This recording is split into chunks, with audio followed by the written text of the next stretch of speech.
day, another robo test. Today we're doing it on the new Samsung Galaxy Z Fold 6, and I've been using it for a bit as I received a review unit from Samsung while we were in Paris for their launch event. But we're back in New York City, and so as per the usual, we'll explore while we test out this phone, and maybe we'll find some other things that fold. Why not? But first things first. These are new. Coffee, check. And this is a place that was actually named Best Coffee Shop in America back in 2019 by Food & Wine magazine. It's a very industrial, almost minimalistic spot out in Bushwick called Say Coffee that I enjoy, but I'd actually argue that it's not the best coffee shop. It may be some of the best coffee, though. The truth is this place houses their roastery in the back where they roast all sorts of coffee from all sorts of fully traceable single producers, single variety lots. All of the coffees come with detailed information on the varietal, the region, altitude, when it was harvested, how it was processed, and they rotate through them. There are no blends, which most coffee shops would have, which means less consistency potentially, but much more variety and more transparency. The truth is this is a fantastic roastery first, and the coffee shop is just a place for them to showcase their coffee. Okay, so I like the sharper, flatter, and more squared off design of the Z Fold 6 personally myself. The straight edges make it feel a little bit more premium maybe, and it's about 0.5 millimeters thinner when opened. It's smaller-ish, it's lighter by about 15 grams or so, which all just kind of lends to it feeling a bit sleeker. Now I will say that the thing that maybe makes a bit more of a functional change to me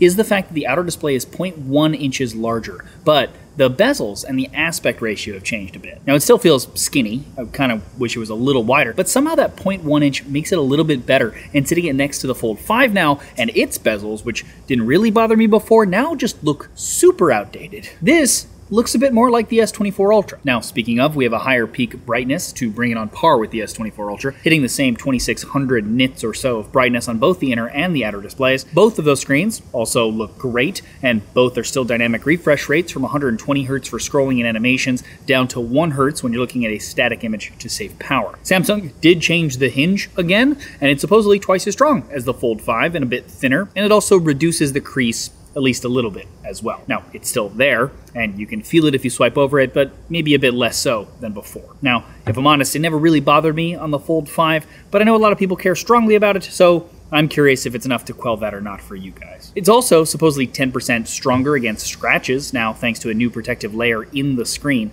that, don't worry, you can't feel or notice in any way. We do also still have support for the S Pen, but of course, you'll need to buy a case with the S Pen attached to it like last year, as there's no slot for it like there is on the Ultra. We have the same water resistance of 1 meter of fresh water for up to 30 minutes, but now they've added dust protection, giving it an IP48 rating versus the IPX8 rating that we had last year. Now that means that they've added dust resistance, but only for things over 1 millimeter in size. So the beach is still probably not a great idea, even though I did go with it to the beach, but I made a point to not take it out from the bag that we brought. For colors, we have Silver Shadow, which is the one that I have here, Navy, and Pink. The pink I actually liked a lot more in person than I thought I would, and I think it's probably my choice as the person who likes their tech to just kind of stand out. You can also, though, get White and Crafted Black, which has like a carbon fiber look if you're into that sort of thing.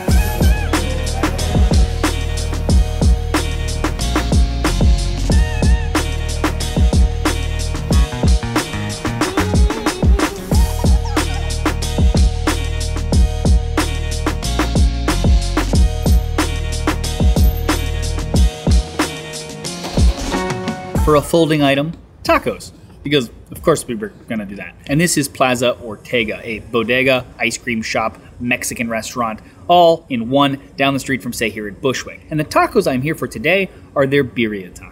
Now, if you're not familiar, birria, which is a savory stew and roughly translates to mess or trash even, is cooked low and slow with shredded meat inside. Birria tacos are taking the stew and essentially throwing it into a tortilla. And as is often the case, it is usually served alongside some of the consomme or broth of the stew for you to dip it in. And if you're like me, you know, drink it. They also have a birria ramen, which is made from proper noodles, and that birria stew and shredded beef for a hearty cold weather meal all on its own. And they have a ton of other tacos, including fish ones that are solid, so are the al pastor, but you can also get gringas style, which adds a thick layer of melted cheese on the tortilla if you're feeling a bit ambitious. And while we're here, let's talk about the cameras for a sec. We have a new ultra-wide sensor that definitely is better than the last one, particularly in low light, and we've improved image processing across the board, I'd say. It's the same Pro Visual Engine from the S24 series, but as usual, you guys can can be the judge on what you prefer based on the photos in this video. Now, as for the other cameras, we have the same main camera and the same 3x optical telephoto as well, both with, again, slightly different processing, which I think is actually a bit more natural and less processed. But you, again, let me know what you think in the comments below. Now, the same goes for the selfie camera on the outside and the under display 4-megapixel camera on the inside. That's really better for video calls than photos, but even that has some new processing too. Truth is though, that as with most foldables these days, you're better off tapping this button here to use the much better cameras on the back of the phone with a preview on the outer display instead of using either of those selfie cameras for photos. The other thing that all foldables can do is use their ability to fold to turn the phone into its own tripod for taking photos and videos. And you can use the cover display to see what you're doing. Again, with those better rear cameras even. The other main benefits of a tablet style foldable like the Z Fold 6 is that you can use it in a laptop-like mode to watch content or do other things hands-free. And of course, the larger display is great for more real estate in general, but also multitasking.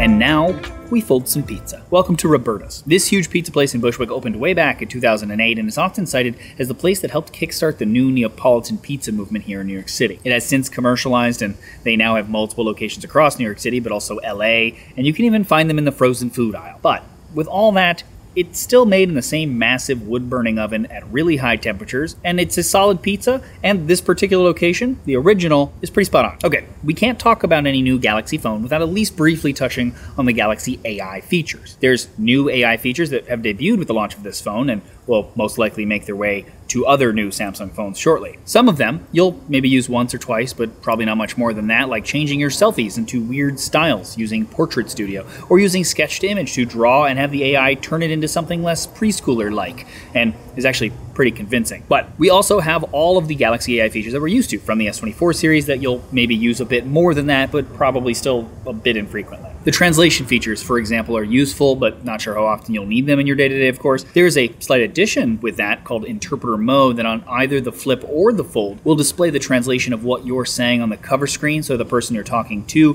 can actually see a visual translation as well, which is at least a clever use of the form factor. The only AI feature that I use a decent amount, and apparently Samsung even has data to show is the most popular AI feature, is Circle to Search, which allows you to freeze whatever is on the screen, and then you can circle or tap anything to then search the web for it, whether it's words or images. It feels like a thing that actually solves a common problem, which is great. And I even just started to use it when I needed to copy text from something that was harder to copy text from, like a PDF or something similar, that a normal tap and hold just wasn't working properly. And so that's an unintended but useful way to use it as well. Now, thing is, all of these features, though, are all powered by Google, and Google is offering this ability for other manufacturers to develop their own versions relatively easily. Circle to Search is actually on Pixel phones already and is going to be coming to Android as a whole, most likely, after a brief exclusivity period that I assume Samsung probably has. So, even though I doubt you're using these features to decide on a phone at this point, if you were, there's a good chance that most phones will have a lot of these soon enough anyway, or at least their own versions of them. Okay.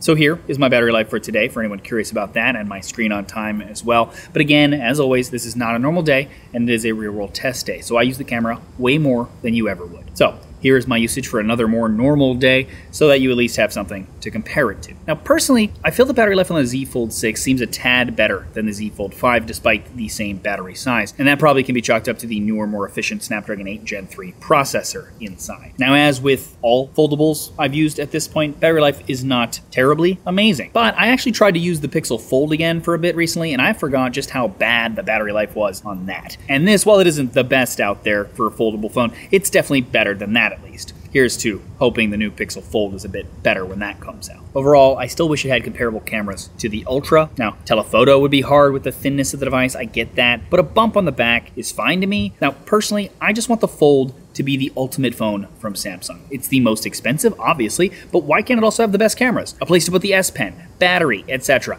I do think that I know the answer, though. Samsung, I think, is in a race to make the foldable phone feel more like a normal phone instead of adding features to it. So, no pen, no periscope cameras, no bigger battery, all in the name of trying to get it lighter and thinner. And honestly, I'd be okay with that if it was also addressing the other big problem people have with foldables over their non-folding counterparts, the price. But in this case, they not only didn't bring it down, they cost an additional $100 this year over last, both the Fold 6 and the Flip 6. Now to me, those two things just seem a little conflicting. I digress, though, because regardless, this is still a very solid foldable phone, and it feels a lot more refined, even if there's only incrementally different changes between this and last year. But let me know what you guys think in the comments below. Always appreciate hearing from you guys. And I'm gonna head home now and pass out from a carb coma. Good night.